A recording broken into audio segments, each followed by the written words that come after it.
Namaskar. This is the second episode of Dil Se in our conversations with Jairam Ramesh. The reason is that Jairam Ramesh, I would say, is embedded in the Congress culture, and his knowledge of the contributions of the Congress party to nation building are exceptional. And therefore, we will be having these conversations with Jairam Ramesh to bring information to the people, contrary to what our dear Prime Minister believes, that the foundations of a modern, vibrant India were laid by the Congress party, and that he is a successor in interest of that foundation. पहली बार जब हमने चर्चा की थी तो हमने रमेश जी से, जयराम रमेश जी से, पंडित नेहरू की जो योगदान रहा है हिंदुस्तान के इतिहास में उसके बारे में हमने बातचीत की थी। हम इससे आगे बढ़ेंगे कि हिंदुस्तान जब आज़ाद हुआ और उसकी नींव, देश की नींव बनानी थी, तो सबसे सामने समस्याएं क्या थी और उन समस्याओं का समाधान कैसे हुआ, इसके बारे में हम आज चर्चा करेंगे। पिछली बार हमने बताया कि जवाहरलाल नेहरू जी की क्या कंट्रीब्यूशन थी। जयराम जी, आप बताइए कि जब देश की नींव बन रही थी तो समस्याएं क्या थी हमारे देश में? अरे सबसे बड़ी समस्या ये थी, विभाजन हुआ, पार्टीशन हुआ, 2-3 साल लगे शांत वापस लौटाने में, बंगाल में और पंजाब में। तब आधुनिक भारत की नींव रखने थे, योजना आयोग का गठन किया गया। जैसा कि मैंने पहले आपको बताया था, सन 1900 से लेकर 1950 तक अगर आप पर कैपिटा इनकम देखें, भारत का घटता गया, हर साल करीब 1% मानकर चलिएगा घटता गया हर साल। यानी कि 1950 में 1900 की तुलना में भारत और भी गरीब हो गया था। तो आधुनिक भारत की नींव रखने थे। उद्योगीकरण बहुत जरूरी था, उद्योगीकरण का फाउंडेशन रखना था, कृषि को प्रोत्साहन देना था। आज के दिन बने हुए हैं। हाँ, ये देखिए, उद्योगीकरण कभी पंडित जी ने नहीं कहा कि मैं निजी क्षेत्र के खिलाफ हूँ। उन्होंने कहा कि हम एक विकसित देश नहीं है, हम विकासशील देश हैं और अभी वक्त है सरकार की ओर से, सार्वजनिक क्षेत्र की ओर से निवेश करने की जरूरत पड़ती। प्राइवेट सेक्टर तो था नहीं, और जो प्राइवेट सेक्टर था वो खास तौर से सिर्फ कपड़ा इंडस्ट्री में था, टेक्सटाइल इंडस्ट्री में था। तो उद्योगीकरण के नींव रखने थे, बड़े बड़े बांध बनने थे, क्योंकि कृषि में आत्मनिर्भरता, जो आज प्रधानमंत्री कह रहे हैं आत्मनिर्भरता, 1950 में ही कहा गया था हमें सेल्फ रिलायंट होना है कृषि के क्षेत्र में, उद्योग के क्षेत्र में। संविधान बनाना है, आज संविधान के बारे में वो चर्चा हो रही है, संविधान बनाना, संविधान की नींव। संविधान 2.5 साल लगे, संविधान सभा में उस पर बहस हुई, आप तो जानते हैं, अच्छी तरह से जानते हैं। 26 जनवरी 1949 को जो मसौदा था संविधान का, वो अपनाया गया। उसमें पंडित जी का, सरदार पटेल का, मौलाना आज़ाद का, राजेंद्र प्रसाद का बहुत बड़ा योगदान था। हालांकि मुख्य निर्माता जो पायलट किया उन्होंने, जो अंतिम रूप दिया, वो बाबा साहब अम्बेडकर थे। और बाबा साहब अम्बेडकर ने खुद स्वीकारा, 25 नवंबर 1949 को उनका एक बड़ा मशहूर भाषण है। उन्होंने कहा कांग्रेस पार्टी के बिना ये संविधान असंभव था। तो संविधान बनाना था।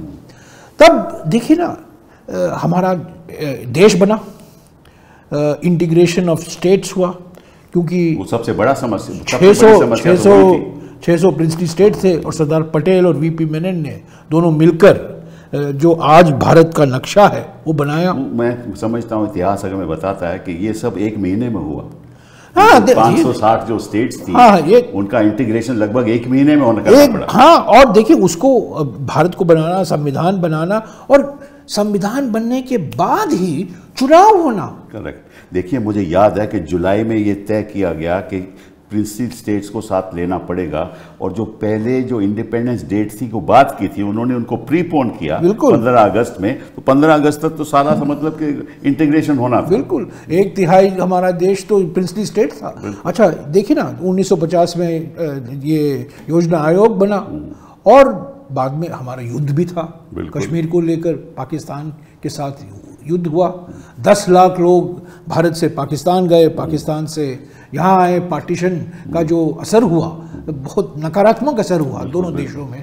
तो पार्टीशन उस समय जो आरएसएस के लोग के किसका साथ दे रहे थे? आरएसएस के लोग तो, आरएसएस ने तो कहा कि इस संविधान में भारतीयता का कोई प्रतीक ही नहीं है, इस संविधान की, ये संविधान तो मनुवादी आदर्शों से प्रेरणा नहीं लेता है। और बाबा साहब अम्बेडकर को इन्होंने क्या क्या नहीं कहा।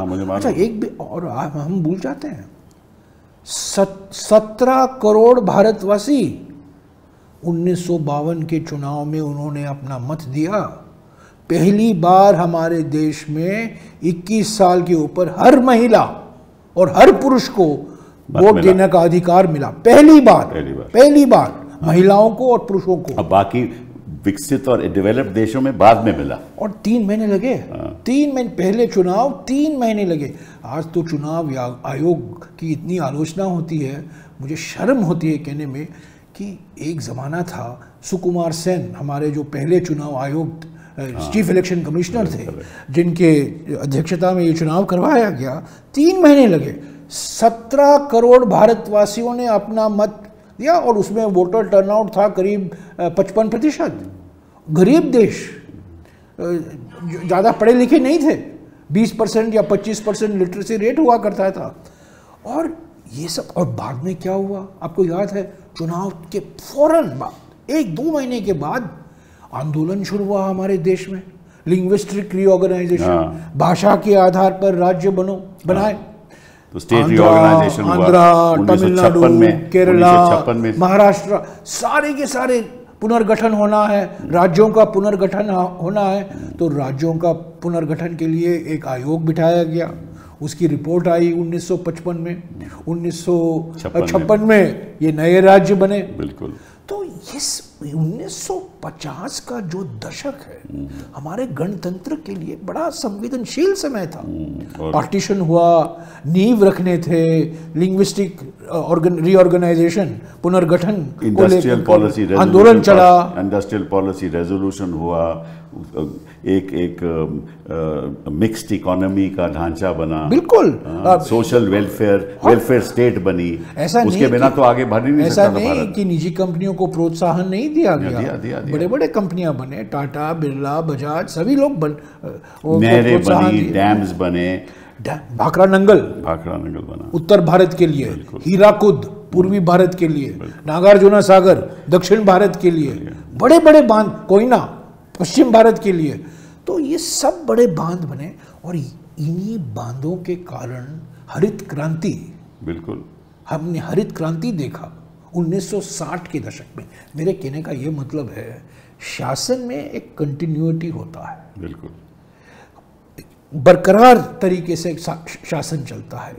एक प्रधानमंत्री नींव रखते हैं, दूसरे प्रधानमंत्री को श्रेय मिलता है। बिल्कुल। हमारे आज के प्रधानमंत्री तो ये मानते हैं कि मेरे पहले कोई था ही नहीं, और 2014 में ही वाजपेयी जी के बारे में नहीं बात, वाजपेयी की मतलब उन्होंने जिक्र ही नहीं करते हैं, आज तक कभी नहीं। देखिए वाजपेयी जी की क्या विशेषता थी, मैं कुछ हद तक कहूँगा कि अडवाणी जी भी उसी पीढ़ी के हैं, पर खास तौर से वाजपेयी जी का मैं जिक्र करना चाहता हूँ क्योंकि वो एक नेहरूवियन पीढ़ी के, वो नेहरू के ज़माने में वो पले हुए थे ना। बिल्कुल, बिल्कुल। वो 57 में आए लोकसभा में, 1957 में, और लोकसभा में रहे, राज्यसभा में रहे। की मर्यादा क्या है वो समझते थे। और आपने मुझे पूछा पंडित नेहरू का सबसे बड़ा योगदान क्या है, मैं समझता हूँ पंडित नेहरू का सबसे बड़ा योगदान हमारी लोकतांत्रिक प्रणाली, बिल्कुल सही कहा, जो पार्लियामेंट्री सिस्टम है, बैठा करते थे। अरे हर रोज कभी मिस करते नहीं थे, 17 साल बैठा करते थे, 4 महीने जवाब देते थे। और तब तो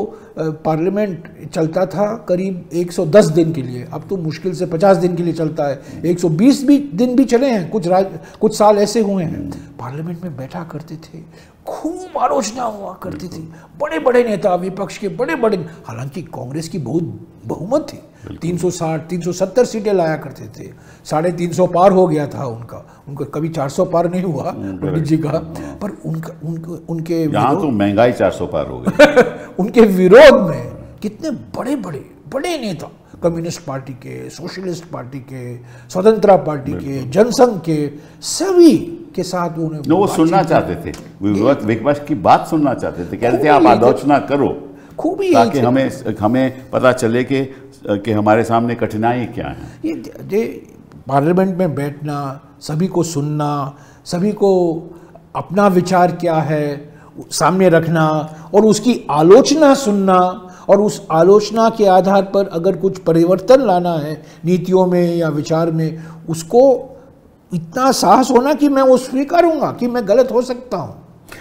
एक बात आपसे मैं पूछना चाहता हूं कि भाई 1962 में चीन ने हमला किया, पंडित जी को बड़ा मतलब कि धक्का लगा, बड़ा धक्का मिला, बहुत धक्का मिला, बिल्कुल। और 64 में फिर निधन हो गया पंडित जी का। उसके बाद भी हमारे देश की परिस्थितियां का बदलना जरूरी था। देखिए 65 में एक और युद्ध हुआ पाकिस्तान के साथ युद्ध और हुआ। आज लोग भूल जाते हैं 65, 66, 67 3 साल बारिश नहीं आए, सूखाग्रस्त हम बन गए, फैमिन हो गया, लोग मर रहे थे। बिहार, यूपी सभी जगहों में गेहूं का आयात कर रहे थे अमेरिका से, और चावल का आयात हम कर रहे थे PL480 का गेहूं आया और बर्मा से चावल आया। बिल्कुल 3 साल, और जो नींव रखे गए थे, जो बड़े बड़े बांध बनाए गए थे, वो फायदा हुआ क्योंकि जब शास्त्री जी प्रधानमंत्री बने, मैं समझता हूँ जो स्मूथ ट्रांजिशन हुआ ना जून 1964 में जब पंडित जी का देहांत हुआ, वही एक मिसाल है, हमारे लोकतंत्र की शक्ति है कि एक महान नेता देहांत होता है और एक लोकतांत्रिक तरीके से सबसे बातचीत करके एक आम सहमति बनाकर कामराज जी ने शास्त्री जी का नाम प्रपोज किया। मोरारजी देसाई चाहते थे कि वो प्रधानमंत्री बने, वो नहीं हुआ, और शास्त्री जी सबके सहमति से शास्त्री जी प्रधानमंत्री बने। युद्ध आया, बिल्कुल 65 जय जवान जय किसान, आज तो जवानों का नजरअंदाज किया जा रहा है, अब तो जय कॉन्ट्रैक्ट जवान, किसान पे लाठियां चल रही हैं और किसान और जो जवान है उन पे अग्निवीर का प्रोग्राम चलाया जा रहा है। ड्रोन से आंसू गैस छोड़े जा रहे हैं किसानों पर। 700 किसान की शहादत हुई है किसान आंदोलन के समय, पर वो समय था जय जवान जय किसान का। पर शास्त्री जी का योगदान देखिए ना, पहली बार हरित क्रांति, पहले तो बांध बनाए गए थे 1950 के दशक में, बाद में जो मेक्सिको से गेहूं के बीज आए, फिलीपीन से चावल के बीज आए, ऑपरेशन फ्लड जो बाद में श्वेत क्रांति बना, उसका भी जो शिलान्यास मैं समझता हूं पहले तो रखा गया था 1949 में वर्गीज कुरियन और त्रिभुवन दास पटेल द्वारा, पर शास्त्री जी के ज़माने में जो प्रोत्साहन मिला वो आगे ले चला। तो हरित क्रांति और श्वेत क्रांति दोनों इकट्ठा एक रेल पर एक साथ चले। इंदिरा जी आई 66 में, ग्रीन रेवोल्यूशन फिर हुआ उसके बाद वो आई, और मैं आपको बताता हूँ आज हम भूल जाते हैं, बहुत विरोध था उनका भी आना। 24 जनवरी 1966 को इंदिरा जी प्रधानमंत्री बनी, और उसी दिन के सुबह होमी भाभा एयर क्रैश में मारे गए। उसी दिन 24 जनवरी 1966 इंदिरा जी शपथ लेती हैं प्रधानमंत्री बनकर, और होमी भाभा महान वैज्ञानिक जो हमारे परमाणु ऊर्जा के निर्माता माना जाते थे और हैं भी, आज भी उनका नाम सब लोग याद करते हैं, और होमी भाभा का देहांत हुआ। और वहाँ भी कामराज जी का योगदान बड़ा महत्वपूर्ण था। कामराज जी की वजह से ही एक आम सहमति बनी इंदिरा जी के नाम पर, इंदिरा जी प्रधानमंत्री बनी। 2 महीने बाद वो अमेरिका गई, 2 महीने बाद, और अमेरिकी राष्ट्रपति से बैठक हुआ, जॉनसन था, और वो मीटिंग से बाहर, मैं इसके बारे में मैंने एक किताब भी लिखा है, वो मीटिंग से आई बाहर और अपने सलाहकार को की, PN अक्सर और LK झा दोनों थे, उन्होंने कहा हमें कृषि के मामले में आत्मनिर्भर जल्द से जल्द बनना है। ये आयात जो हम कर रहे हैं अमेरिका से गेहूं, ठीक है पिछले 3-4 साल हो, उसके सिवा और कोई रास्ता नहीं था, पर हमें इससे मुक्ति चाहिए जल्द से जल्द, नहीं तो हम आत्मसम्मान के साथ नहीं जी सकते। हमारी एक स्वतंत्रता जो है विदेश नीति में वो असंभव है। और वहाँ से डॉक्टर स्वामीनाथन को प्रोत्साहन दिया और बड़े बड़े नाम थे हमारे जो वैज्ञानिक थे, और 1973 तक हम आत्मनिर्भर बन गए गेहूं और चावल के मामले में। तो हरित क्रांति लाना इंदिरा जी का बड़ा योगदान है। शास्त्री जी पहले और उसके बाद में 3 5 ईयर प्लान भी इस दौरान हुए।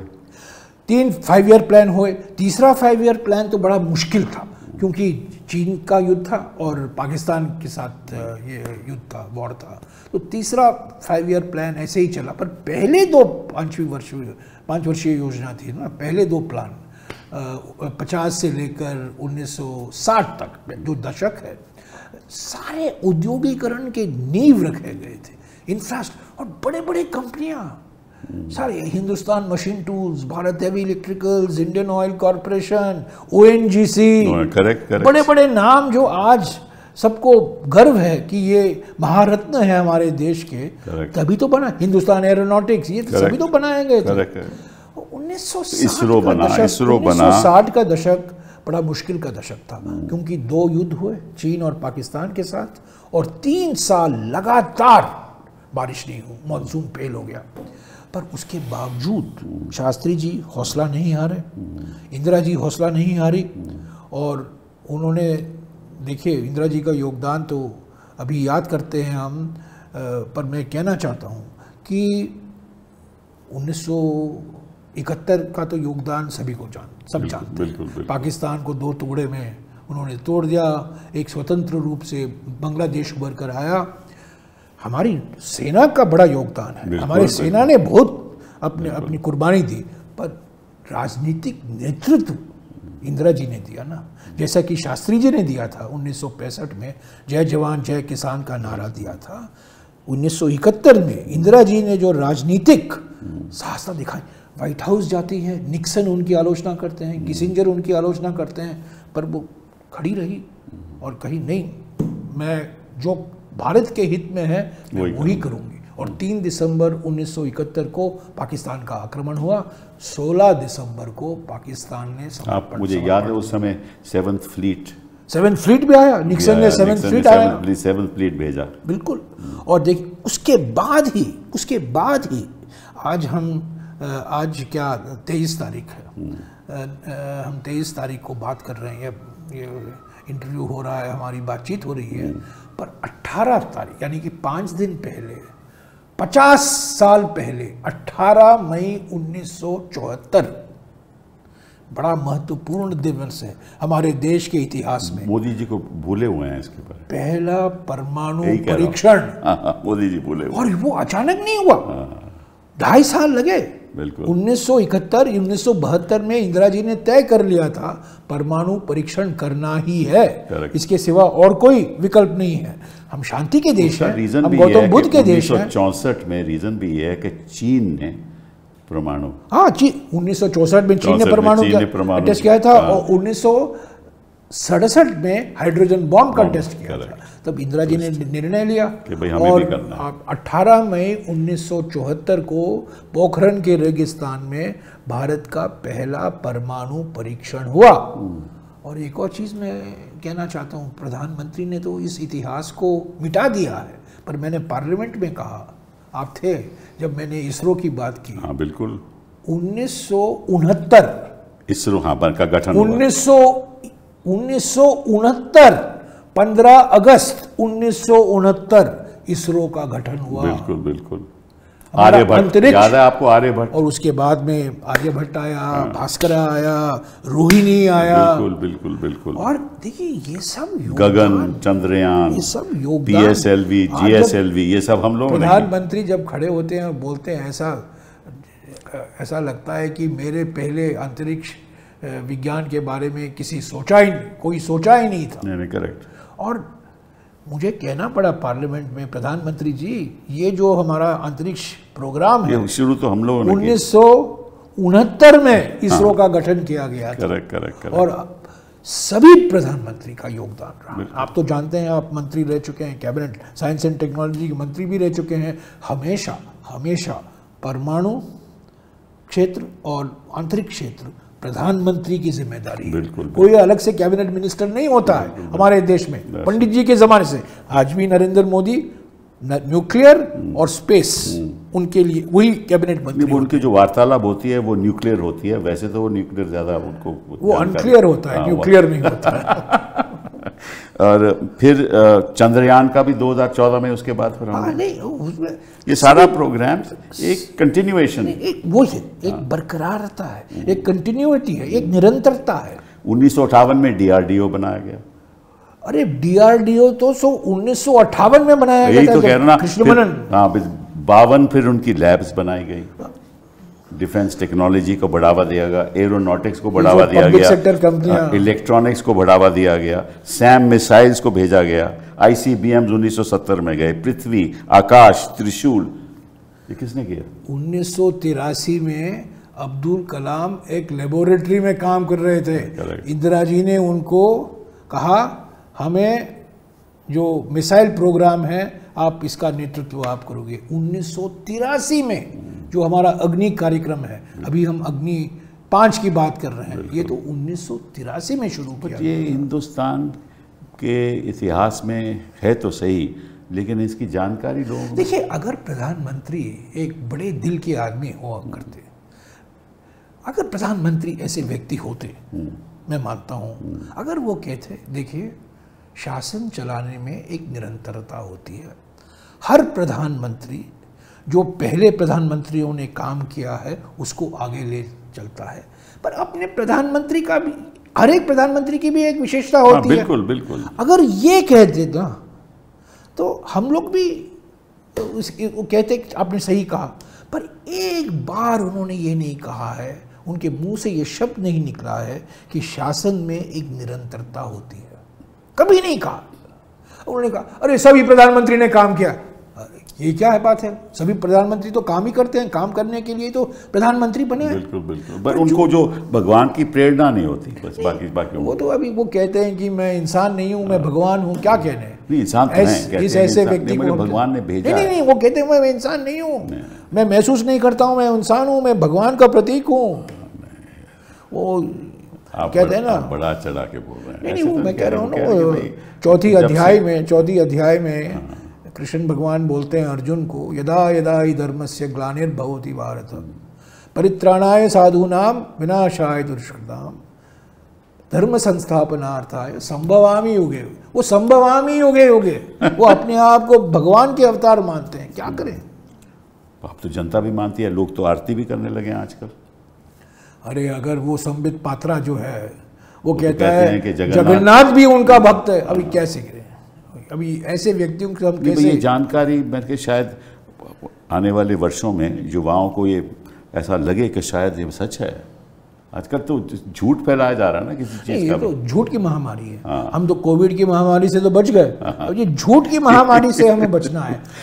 तो जो 5 ईयर प्लान की मैं दोबारा उसके बारे में बात करता हूँ कि जो हमने फोकस किया उन प्लान में, उसमें क्या था, इरिगेशन एंड पावर। पहला प्लान तो बिल्कुल 40% पहला प्लान का सिर्फ सिंचाई पर था। यही तो कह रहा हूँ, irrigation and power, agriculture and community development, transport and communication, industry, social services, land reforms and other sectors. आपने सही बात कहा, मैं इस बात का जिक्र करना भूल गया।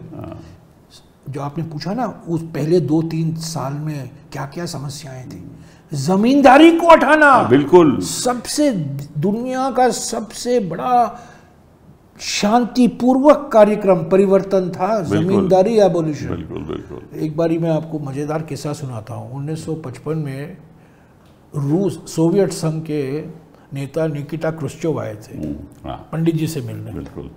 तो उन्होंने पंडित जी से पूछा आपने ये जमींदारी कैसे हटाई बिना जमींदार को मारने के बिना, क्योंकि रूस में तो आप जानते हैं सोवियत संघ में क्या हो गया, वो जमींदारी ऐसे कैसे हटाए, जमींदारों को मार दिया। तो उन्होंने पूछा आप जमींदारों को रखकर आपने जमींदारी कैसे हटाई, बड़ी लोकतांत्रिक तरीके से, कानून के द्वारा बिल्कुल कानून के द्वारा। अच्छा, सुप्रीम कोर्ट बना, फेडरल कोर्ट सुप्रीम कोर्ट बना। और मुझे खुशी है, एक मिनट कपिल, आप, मुझे खुशी है कि आज के चीफ जस्टिस के बेटे अभिनव चंद्रचूड़ ने अपने एक किताब में इस करस्पॉन्डेंस जो है पंडित जी और दास के बीच में, पंडित जी और विवियन बोस के बीच में, वो सब करस्पॉन्डेंस खत उन्होंने प्रकाशित अभी देखो जो अरविंद केजरीवाल जी को जो राहत मिली, तो उसके बारे में प्रधानमंत्री जी ने क्या कहा कि ये स्पेशल ट्रीटमेंट दे रहे हैं आप।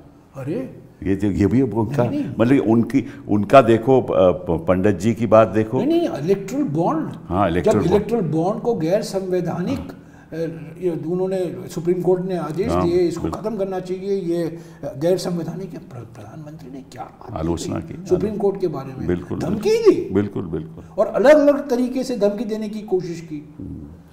पर ये वो ज़माना अलग था, उस ज़माना अलग था। आप आलोचना कर, देखिए आप वकील लोग बहुत फ्रीडम ऑफ स्पीच की बात करते हैं, पर असली बात मैं कहूँ हमारे देश में फ्रीडम ऑफ स्पीच वकील लोग केवल नहीं करते। मैं आप वकील में आर्ग्यू करते हैं ना, आप भी करते हैं, पर मुझे फ्रीडम ऑफ स्पीच है, बट और महत्व रखता है freedom after speech. Freedom of speech है, पर स्पीच के बाद क्या होता है, आपको कहाँ जाओगे, जेल में जाओगे, सिंगापुर के आपके खिलाफ ईडी, सिंगापुर में ये बात उठी थी, फ्रीडम आफ्टर स्पीच की बात सिंगापुर में ये बात उठी थी, पर उनके प्रधानमंत्री, ये 1950 के दशक की विशेषता। एक और बात, फ्रीडम आफ्टर स्पीच बहुत ज़रूरी है। एक बात और आपसे पूछूंगा कि जो बैंक्स की नींव थी, जो रूरल सेक्टर को पैसा देने का जो प्रबंध किया गया, रूरल बैंक्स खोले गए, जिसकी वजह से आज वो क्रेडिट मिलता है। नहीं, उसके पहले मैं, आपने बैंकों का जिक्र किया, हम लोग इंदिरा गांधी को याद करते हैं क्योंकि बैंकों का राष्ट्रीयकरण, बिल्कुल राष्ट्रीयकरण 1969, मैं लोग भूल जाते हैं 1956 में बीमा का राष्ट्रीयकरण हुआ, इंश्योरेंस का नेशनलाइजेशन 1956 में हुआ। पंडित जी प्रधानमंत्री थे, सीडी देशमुख वित्त मंत्री थे। इंश्योरेंस का सभी छोटे छोटे कंपनियां, घोटाले, प्राइवेट इंश्योरेंस कंपनी, तो इंश्योरेंस कंपनियों का राष्ट्रीयकरण करना, और आज देश का एक गर्व हम कह सकते हैं LIC, बिल्कुल जीवन सहारा, जीवन आश्रय, जीवन ज्योति, ये जीवन ब्रांड जो है LIC का ब्रांड है, और प्रधानमंत्री श्रेय ले रहे हैं कि मैंने LIC को ये कर दिया है। हालांकि LIC अडानी कंपनियों में भी शेयर खरीद रही है, वो अलग बात है, पर LIC सभी भारतवासियों का गर्व है कि LIC जैसा, रिजर्व बैंक का योगदान। और ये देखिए 1956 में एक और राष्ट्रीयकरण हुआ, इंपीरियल बैंक ऑफ इंडिया हुआ करता था, वो क्या बना, state bank of India. Correct. बेचारे स्टेट बैंक ऑफ इंडिया आज बदनाम हो गए हैं इलेक्ट्रल बॉन्ड को लेकर, पर स्टेट बैंक ऑफ इंडिया का योगदान हमें कभी भूलना नहीं चाहिए। बिल्कुल सही बात, कभी भूलना चाहिए। ठीक है।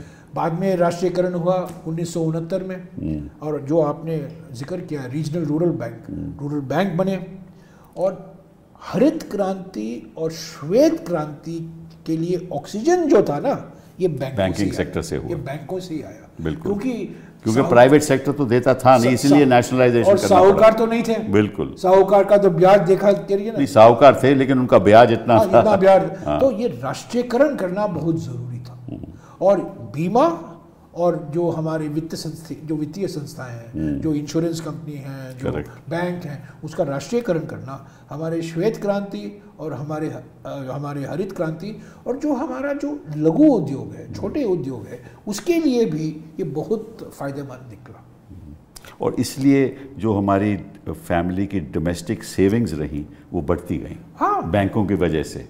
तो 1950 और 60 के बीच सेविंग्स रेट 10.58% था, 60-70 में 13.53% हुआ, 70-71 में 18% बना, और लगभग 75-80 में 21% हुआ, और 80 से 90 से लेकर 20% हुआ। और 1950 में कितना था? 1950 में 5%। 1950 में मात्र 5% था बचत। अगर बचत नहीं है, निवेश कहाँ से होगा? और आज के दिन आपको मालूम है कितनी गिरावट आ चुकी है? बहुत भयंकर गिरावट आई है। सबसे नीचा स्तर तक गिर गया है बचत का रेट, बचत का दर। और लोग कह रहे हैं ना जीडीपी कैसे बढ़ेगा, जीडीपी कैसे बढ़ेगा। आर्थिक तरक्की तभी होगी जब निजी निवेश होगा। बिल्कुल। निवेश नहीं होगा जब बचत नहीं है। अगर बचत नहीं है कैसे निवेश करोगे?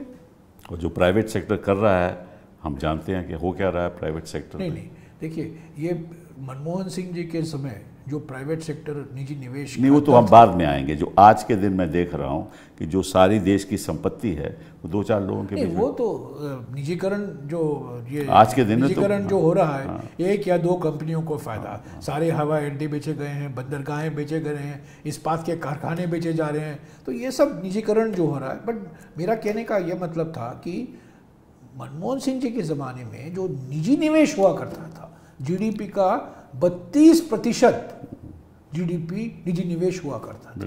आज वो घटकर मात्र 27%। और सबसे बड़ी बात यह है, आज कोई प्राइवेट इन्वेस्टर यहाँ आना नहीं चाहता, नहीं करना चाहता। नहीं, हमारे भी जो कंपनियां हैं वो बाहर इन्वेस्टमेंट कर रही हैं। डरे हुए हैं, धमकाए गए हैं। और यहाँ दुबई के नागरिक बने हैं, सिंगापुर के नागरिक मालूम काहे को डरे हुए हैं, लंदन के नागरिक बने हैं। मालूम काहे को डरे हुए हैं? क्योंकि पीएमएलए जो है ना वो प्रधानमंत्री की लाल आंख है, इसलिए डरे। हाँ बिल्कुल, वो पीएम से डरे हुए हैं, एलए से नहीं, पीएम से डरे हुए हैं। अच्छा, इस देश की जो कैपिटल फॉर्मेशन थी उसकी शुरुआत कहाँ से हुई? नहीं, कैपिटल फॉर्मेशन तो यहीं से हुआ ना। जो बीमा एलआईसी का बड़ा योगदान है हमारे प्राइवेट कंपनियों को प्रोत्साहन देने में। और आईडीबीआई बना, आईसीआईसीआई बना 1955 में, आईडीआई बना 1962 में। टीटी कृष्णमाचारी हुआ करते थे हमारे वित्त मंत्री, बड़े बड़े महान व्यक्ति थे टीटी के। हालांकि बेचारे उनका नाम टीटी के था और लोग उनकी आलोचना करते थे, टैक्स एंड किल टीटी के, उनको हंसी मजाक करते थे उनके बारे में। आईटी सेक्टर तो बाद में, हाँ वही है ना, जब राजीव जी आए। हाँ, आईटी सेक्टर तो बाद में आया, पर आईटी की नींव जो था ना, आईआईटी, ये इंजीनियरिंग कॉलेज, ये सब 50 के दशक में बनाए। मैं खुद आईआईटी में था। मेरे जिस आईआईटी में मैंने पढ़ा वो 1958 में स्थापित किया गया था। पहले खड़गपुर आया, बाद में बॉम्बे, बाद में चेन्नई, जो मद्रास, 7 आईआईटी, फिर 7 पहले 5 थे, बाद में 7 बने, अभी 13 हैं। और इंजीनियरिंग कॉलेज, सिर्फ आईआईटी नहीं, इंजीनियरिंग कॉलेज भी थे। और ये जो बड़े बड़े पब्लिक सेक्टर के वैज्ञानिक संस्था थे, सीएसआईआर था, वो सब डीआरडीओ था, ये सब बनाए गए ना, आईसीएआर था, आईसीएसएसआर, हाँ, ये सब जो अनुसंधान की संस्थाएं थी, एक बेस रखा गया। और मैं समझता हूँ जब शुरुआत छोटी मात्रा में इंदिरा जी के समय हुआ था, जब मारुति पहली बार आई। मारुति आपको याद होगा 1983 में मारुति यहाँ फैक्ट्री लगाई गुड़गांव, संजय गांधी। हाँ, बाद में राजीव जी आए और तब तो आईटी क्रांति। तो हम ऐसा करेंगे, आज के दिन हम इस दौर पे पहुँचे हैं कि इंदिरा जी ने, उससे पहले नेहरू जी ने, इस बिटवीन शास्त्री जी ने, और उसके बाद इंदिरा जी। देखिए, इंदिरा जी का एक और बात मैं कहना चाहता हूँ। आज आप जाते हैं ना, HPCL, BPCL, इंडियन ऑयल, किस जमाने का है? किस जमाने का? मैं जानता हूँ, मैं छोटा था बॉम्बे में, मैं देखा करता था बड़े बड़े पेट्रोलियम सेक्टर तो सारे, कैलटेक्स सब अमेरिकन कंपनी। बट वो तो फिर स्टेट ने ले लिया ना सब, ये पेट्रोलियम सेक्टर स्टेट ने ले लिया। बॉम्बे हाई, जहाँ तेल पहली बार तेल अमेरिकन कंपनी आए थे इंडिया में, हमारे देश आए, उन्होंने कहा बॉम्बे हाई में कोई तेल नहीं है। सोवियत संघ का, आज भी मुझे याद है, बड़े व्यक्ति हैं, निकोलाई कैलिनिन, उन्होंने एक रिपोर्ट दिया कि बॉम्बे हाई में आपको बहुत तेल और गैस, प्राकृतिक गैस का भंडार है। 1974 में ONGC ने वहाँ ड्रिलिंग शुरुआत की और 1977 तक वहाँ से प्रोडक्शन शुरू होने लगा। और आज सभी को गर्व है ONGC जैसा कंपनी है यहाँ। तो ये सब बड़े बड़े कंपनी, मैं समझता हूँ इंदिरा जी ने क्या किया, जो नींव रखे गए थे साइंस एंड टेक्नोलॉजी के, परमाणु क्षेत्र में, स्पेस में, वो तो नेहरू जी का योगदान रहा। उन्होंने आगे ले चली, उसको और बढ़ाया, और गहरा बनाया, और मजबूत बनाया, क्योंकि वो जानती थी। और सभी वैज्ञानिक उनके दोस्त थे। सभी वैज्ञानिक, वो विक्रम साराभाई को फोन करती थी, हेलो विक्रम, हाँ करेक्ट, हेलो इंदु, ऐसे बात होती। जयराम मैं समझता हूँ जब ये नींव बन गई और राजीव जी आए, और उसके बारे में अगले एपिसोड में हम बात करेंगे, तो अब लगा कि जब हिंदुस्तान की आर्थिक नींव बन चुकी है और जो संस्थाएं यहाँ उनका गठन हुआ वो आगे बढ़ सकती हैं, तब ये सोचा राजीव जी ने कि अब प्राइवेट सेक्टर को बढ़ावा देना चाहिए। हाँ बिल्कुल, ठीक है ना। देखिए, और इसमें दो राय नहीं हो सकती कि एक मील का पत्थर हमारे उद्योगीकरण में मारुति कास्ट था, जो 1983 में हुआ ना। इंदिरा जी मान गई।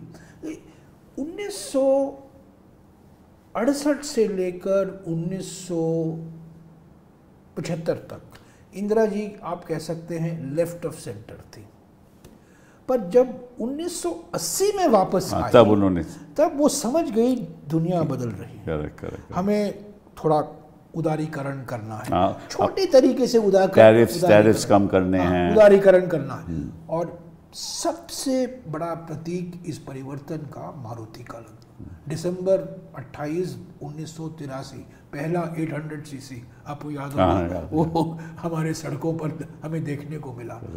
उससे हमारी इंजीनियरिंग इंडस्ट्री में भारी इन बिटवीन तो ये हमारी हिंदुस्तान की गाड़ियां चलती थी, पहले एम्बेसडर और फिएट, ठीक है ना। वो मारुति के आने से वो भी बदलाव आ गया। तो 1980 के बाद उदारीकरण छोटे मात्रा में शुरुआत की उन्होंने, पर राजीव जी ने उसको और बढ़ाया। तो वो अब आज का एपिसोड आज खत्म करते हैं।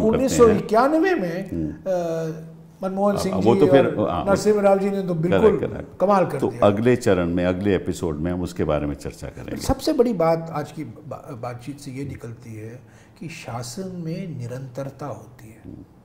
इस निरंतरता को नकारने से हमारे मौजूदा प्रधानमंत्री, जो वर्तमान प्रधानमंत्री हैं, उन्होंने हमारे पूर्व जो प्रधानमंत्री रहे हैं, ये सही नहीं किया। देश के साथ अन्याय कर रहे हैं, बिल्कुल समझता हूँ, अन्याय कर। अगर वो कहते खड़े होकर कि मैं प्रधानमंत्री बना, उनके जहन में नहीं है, वो कभी कहेंगे नहीं।